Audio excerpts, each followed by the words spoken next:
Good afternoon. I'm Josh Tolentino, joined by my co-host Jason Klaer, and this is the weekly edition of the Vidette Redbird Beat. We are bringing you to the site of the 2016-17 Illinois State Men's Basketball Media Day. Josh and I, as well as other members of the media, had the opportunity to speak with Coach Dan Muller, as well as the entire roster of the basketball team. Josh, you have covered this team very closely over the past 2 seasons. What are some of the expectations coming this year from what you heard from the players? Well, Jason, to start off, there are 4 returning starters from last year's roster: Tony Wills, Paris Lee, Mikhail McIntosh, and Deontay Hawkins. And that right there is where the expectations will lie.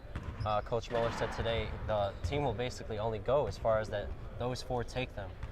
Jason caught on-camera interviews with Tony Wills and Mikhail McIntosh. Welcome to the 2016-17 Illinois State Men's Basketball Team Media Day. I'm Jason Klaer. I'm joined along by my side, Tony Wills, one of the 4 returning starters from Illinois State's team in 2015-2016. Tony, 8 newcomers to this year's roster, 6 of which will be eligible to play. How much have you shown what Illinois State basketball culture is all about to these newcomers?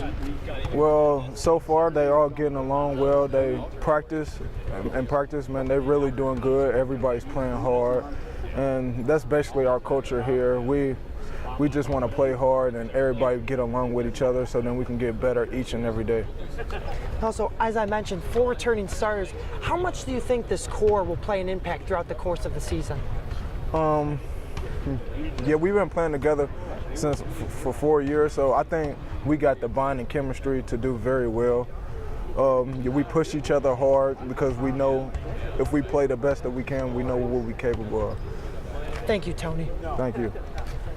We welcome you back to Doug Collins Court at Redbird Arena, where I am joined by Mikhail McIntosh, one of the 4 returning starters from last year's squad. Now, Mikhail, in the midst of conference play last season, you went on that absolute tear, compiling several career highs in points, rebounds, etc. How much do you look to build off of that performance this season? I just look to get better every day. I don't look at it as I look at it as a positive because I saw that I finally got comfortable playing and everything felt easier, and the experience came into play where I didn't have to work as hard but still got to work hard. So I think that just going off of that last year, I can just get it better every day, making everything more consistent and not just do it once, one little stretch, and do it throughout the whole season. Now, for this year's Redbirds, there's 4 key starters returning from last year's team. What kind of production do you expect out of these 4, including you, Deontay, and the others? I expect a lot from the team in general, but I expect a lot from us returning because we've been through everything.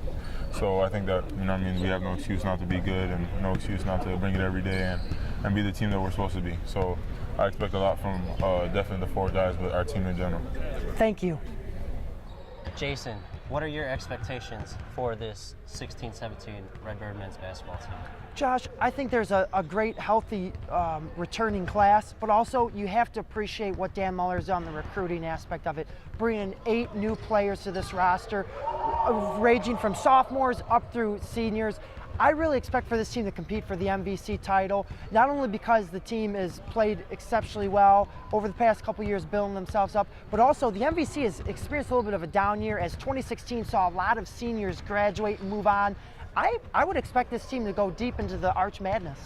Jason, do you expect them to reach the NCAA tournament, a place where they haven't reached in almost 20 years? My bold prediction is yes. I do believe the Birds will be dancing come March. I think they will be cutting down the nets at the Scottrade Center in early March. And that's just me kind of scoping how this team has played throughout the 4 years. As I mentioned, Dan Muller brought in a lot of players, as well as the MVC has experienced a little bit of a down year. So it's time for the Redbirds to flock over to St. Louis and try to go dancing. I'm going to play devil's advocate on that and not be so optimistic. I do think ISU will finish 1 or 2 in the MVC regular season, but I think they just cannot get it done in St. Louis. I expect Northern Iowa or Wichita State to take that title and get them into the tournament, and it's another year, another drought for the Redbirds. As that has been the theme of Arch Madness, the lower seeded team has gone on to the finals, semifinals, and taken down the big dogs of the conference. Redbird Hoops kicks off its 2016-17 campaign here at Redbird Arena when they host Quincy for an exhibition on November 6th. They kick off the regular season on November 11th when they travel to Murray State. Join us every week on the Vidette Redbird Beat to keep you up to date with the freshest Illinois State athletics news. For Josh Tolentino, I'm Jason Klaer. Thank you for tuning in.